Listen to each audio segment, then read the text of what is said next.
तो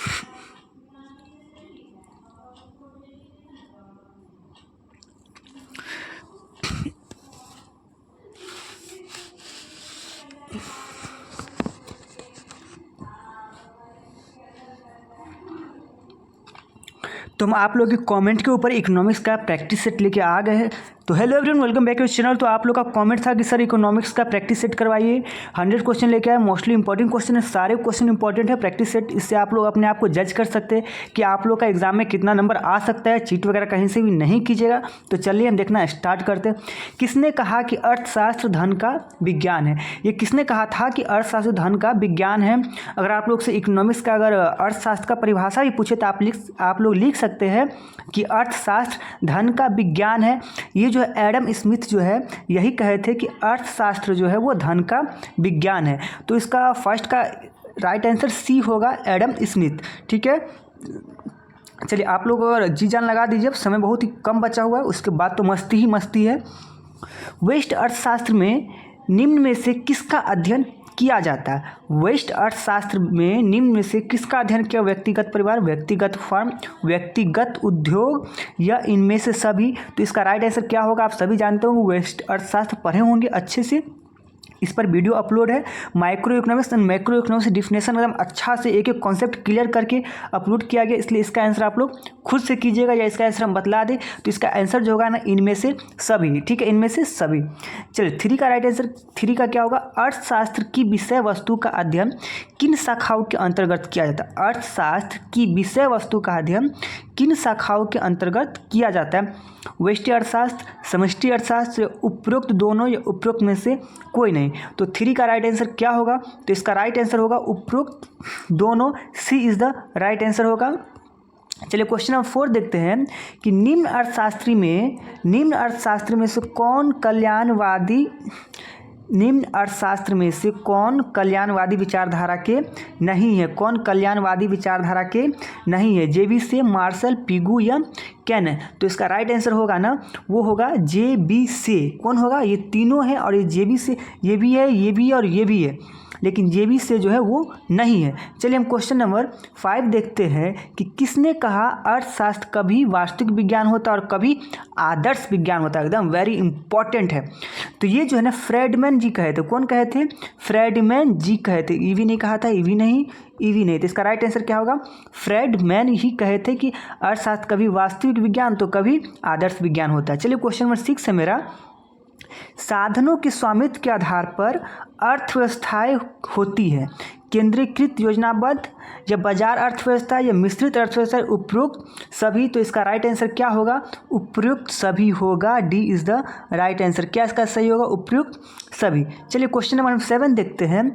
सीमांत अवसर लागत निम्न में कौन है? बतलाइए, सीमांत अवसर लागत है ये निम्न में से कौन है? ये बतला, ए होगा या बी होगा या सी होगा या डी होगा? तो इसका राइट आंसर होगा ना, ए होगा। क्या होगा? ए इज द राइट आंसर। ठीक है, चलिए अवसर लागत, क्वेश्चन नंबर 8 है मेरा। अवसर लागत का वैकल्पिक नाम क्या है? बहुत इंपॉर्टेंट है। आर्थिक लागत, संतुलन कीमत, सीमांत या औसत लागत? तो इसका राइट आंसर होगा ना, सी इज द राइट आंसर, सीमांत लागत। इसका राइट आंसर क्या होगा 8 का? सीमांत लागत। ठीक है, चलिए क्वेश्चन नंबर 9 देखते हैं। उदासीन वक्र होता है, उदासीन वक्र जो होता है वो मूल बिंदु की अनुत्तरदार मूल बिंदु एवं दोनों उपरोक्त में से कोई नहीं। तो इसका राइट आंसर हो जाएगा, ए इज द राइट आंसर, मूल बिंदु की ओर अनुत्तरदार। चलिए क्वेश्चन नंबर हम 10 देखते हैं। अगर अभी तक आप लोग अपने चैनल सब्सक्राइब नहीं किए तो जल्दी से सब्सक्राइब कर लीजिए, ताकि एजुकेशन से रिलेटेड जितने भी नोटिफिकेशन आपको सबसे पहले मिले। किसी वस्तु की मानवीय आवश्यकताओं को संतुष्ट करने की क्षमता होता है, उपभोग, उपयोगिता, गुण या रुचि। तो इसका राइट आंसर होगा B is the right answer, उपयोगिता। ठीक है, यूटिलाइजेशन। चलिए क्वेश्चन नंबर 11 है मेरा। उपभोक्ता की सर्वाधिक संतुष्टि के लिए वस्तु की सीमांत उपयोगिता उसके मूल्य के समान होना चाहिए या क्या होना चाहिए? तो इसका आंसर, राइट आंसर होगा A is the right answer. वस्तु की सीमांत उपयोगिता उसके मूल्य के समान होना चाहिए।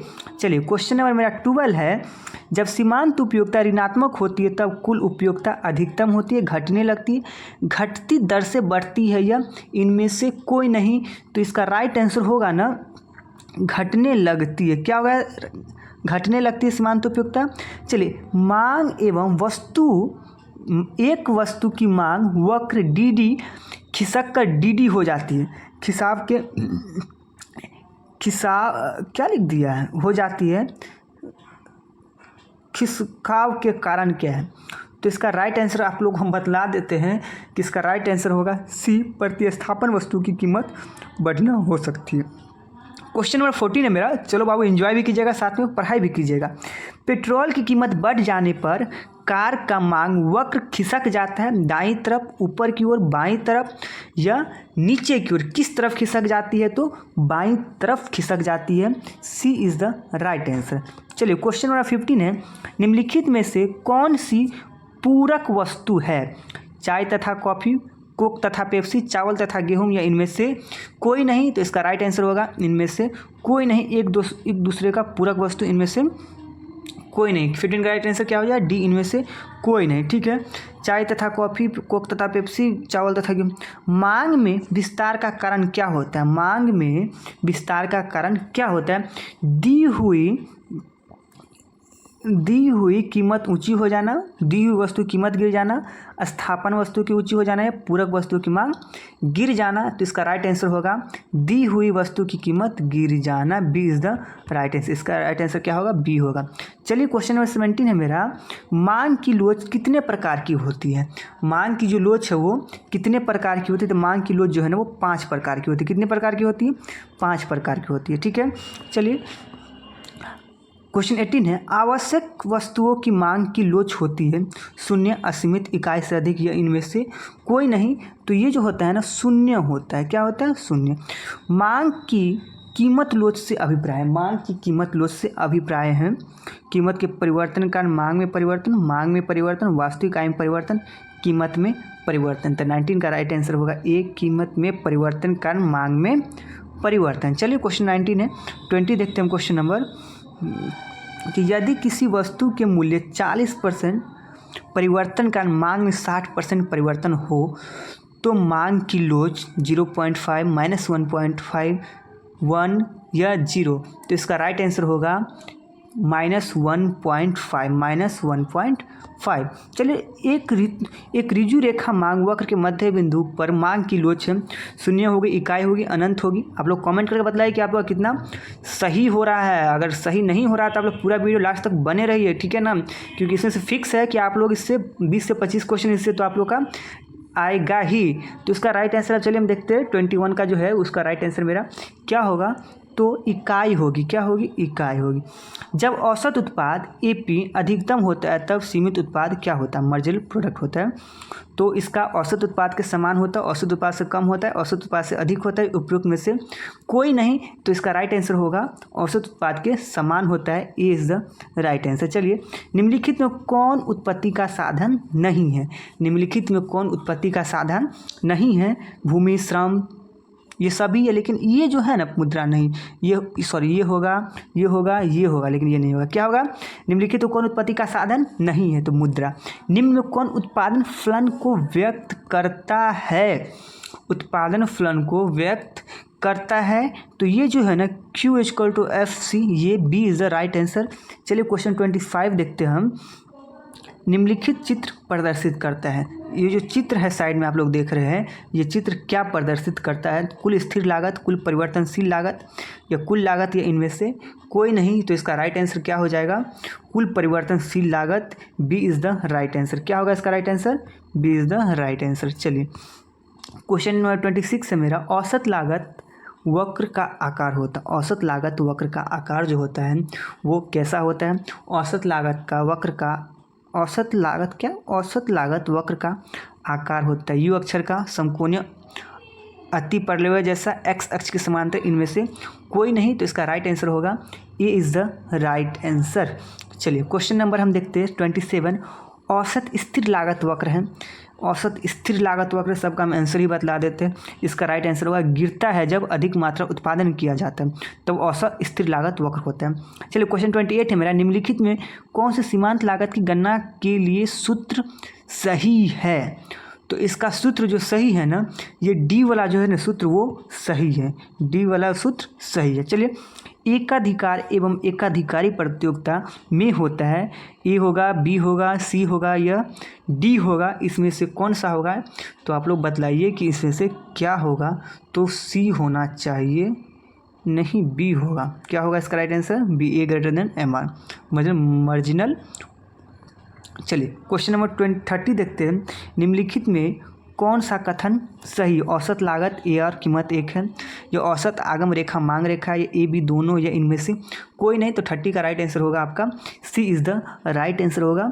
क्या होगा? ए बी दोनों है। क्या होगा? ए बी दोनों। चलिए क्वेश्चन नंबर हम देखते हैं मेरा, निम्नलिखित में बाजार दशा शून्य होगा। पूर्ण प्रतियोगिता में क्या स्थिर रहता है? पूर्ण प्रतियोगिता में क्या स्थिर रहता है? A R, M R, A R दोनों, या इनमें से कोई नहीं। तो इसका राइट आंसर हो जाएगा आप लोग का, क्या हो जाएगा? ए आर तथा एम आर दोनों, ए आर तथा एम आर दोनों। चलिए क्वेश्चन नंबर हम 33, औसत आगम इसके समान है, कुल आगम कुल उत्पादन भरना कीमत ए बी दोनों, या इनमें से कोई नहीं। तो इसका राइट आंसर होगा इसका राइट ए तथा बी दोनों, ए बी दोनों। चलिए, संकलन चित्र प्रदर्शित कर दिए। चित्र आप लोग देख रहे हैं, ये चित्र क्या? लोचदार पूर्ति के लिए, पूर्णतः लोचदार पूर्ति, पूर्णतः लोचदार पूर्ति, बेलोचदार पूर्ति के लिए। तो इसका राइट आंसर होगा B is the right answer, पूर्णतः बेलोचदार के लिए। ठीक है, क्वेश्चन 35 है, एकाधिकार के लिए निम्नलिखित में कौन सा कथन सही है? एकाधिकार के लिए निम्न से कौन सा कथन सही है? तो जितना आप कथन देख रहे हैं, फर्म कीमत निर्धारण होता है, मांग वक्र नगद ढाल वाला होता है, कीमत विभेद की संभावना हो सकती है, उपयुक्त सभी। तो इसका राइट आंसर होगा डी इज द उपयुक्त सभी। चलिए क्वेश्चन नंबर हम 36 देखते हैं, समरूप उत्पाद विशेषता है, केवल पूर्ण प्रतियोगिता, केवल पूर्ण अल्पाधिकार। तो इसका राइट आंसर हम बदला देते हैं कि इसका राइट आंसर होगा केवल पूर्ण प्रतियोगिता। समरूप उत्पाद की विशेषता क्या है? तो केवल पूर्ण उपयोगिता इज द राइट आंसर। चलिए क्वेश्चन नंबर हम देखते हैं 37, किस बाजार में फर्म का मांग वक्र लोचदार होता है? इसका राइट आंसर क्या होगा? तो पूर्ण प्रतियोगिता बाजार में जो होता है ना, किसी बाजार में फर्म का मांग पूर्णतः लोचदार होता है पूर्ण प्रतियोगिता में। चलिए क्वेश्चन 38 है मेरा, पूर्ण प्रतियोगिता में निम्नलिखित कौन सा कथन सही है?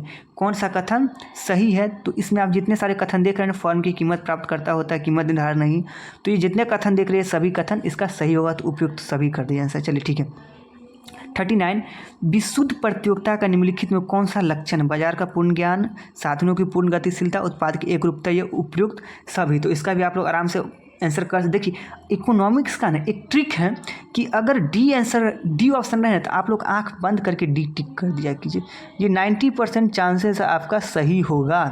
ठीक है ना, तो डी आप लोग एक बार में कर दीजिएगा। ओके, पूर्ण प्रतियोगिता बाजार कि निम्नलिखित में कौन सी विशेषताएं हैं?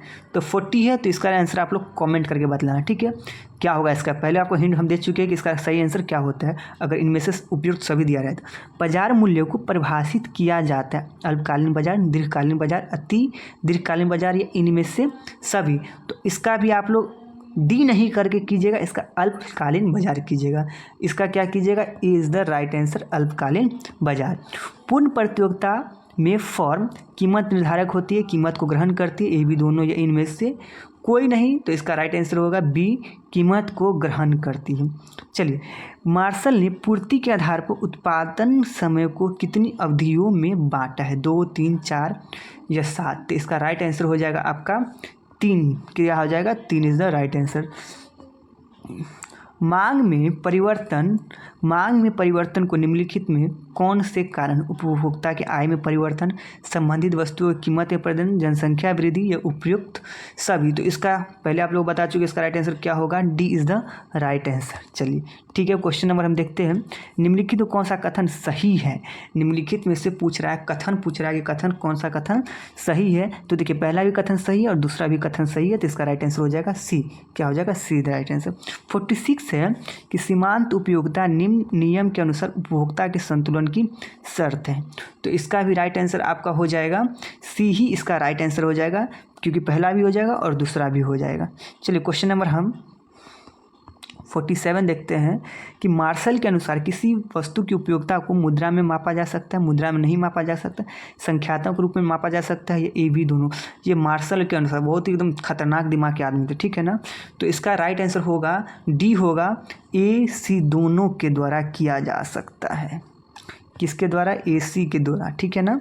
एसी वाला वो ऐसी मत समझ लीजिएगा, ठीक है ना। यहाँ अलग एसी का मतलब मुद्रा में मापा जा सकता है, ठीक है ना। बजट सेट के लिए आवश्यक बंडलों का संग्रहण, विद्यमान बाजार कीमत, उपभोक्ता की कुल आय, उपभोक्ता का क्या। तो इसका राइट आंसर क्या होगा? उपरोक्त सभी। पहले मैं बतला चुका हूँ। इतना दुश्मनी है सर इससे क्या? नहीं, ऐसा कुछ खास नहीं है। हासमान विस्थापन दर में है। हासमान जो विस्थापन दर वस्तु की एक की अधिक मात्रा, वस्तु दो की अधिक मात्रा, इसका या वस्तु एक और दो दोनों, या ए और बी दोनों। तो इसका राइट आंसर होगा ए और बी दोनों। अर्थशास्त्र में उपयोगिता का आशय क्या है? किसी वस्तु की आवश्यकता की पूर्ति करने, आनंद, खुशी या उपादेयता। अर्थशास्त्र में उपयोगिता का आशय क्या है? कितना अच्छा क्वेश्चन है। तो किसी वस्तु की आवश्यकता पूरी करने की शक्ति से है, इज द राइट आंसर। चलिए, अंग्रेजी का शब्द मैक्रो ग्रीक भाषा के शब्द मैक्रोज से लिया गया है, जिसका अर्थ होता है सूक्ष्म, व्यापक, व्यक्तिगत। इसका अर्थ क्या होता है कमेंट करके आप लोग बतलाओगे, ठीक है ना। मैक्रो व्यापक, बड़ा, माइक्रो रहता है तो मतलब छोटा, ठीक है। तो इसका बड़ा यानी कि व्यापक होगा, ठीक है। चलिए, समष्टि अर्थशास्त्र की निम्नलिखित में कौन सी विशेषता है? समष्टि अर्थ राष्ट्रीय कुल रोजगार। इसका राइट आंसर बतला देते हैं कि इसका राइट आंसर क्या होगा। उपयुक्त जो होगा सभी, जितना आप देख रहे हो सभी इसका राइट आंसर ही है। इसका आप टोटली आप लोग इसका PDF डाउनलोड कर लीजिए और अच्छे से इसको याद कर लीजिए। मोस्टली इंपॉर्टेंट सारा क्वेश्चन है।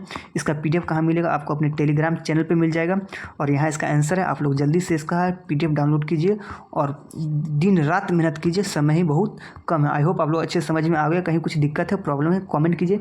किसी और टॉपिक पे चाहते हैं तो उस टॉपिक का भी कमेंट कीजिए और अभी तक अपने चैनल को सब्सक्राइब नहीं किया तो जल्दी से चैनल को सब्सक्राइब कर लीजिए। And thanks for watching.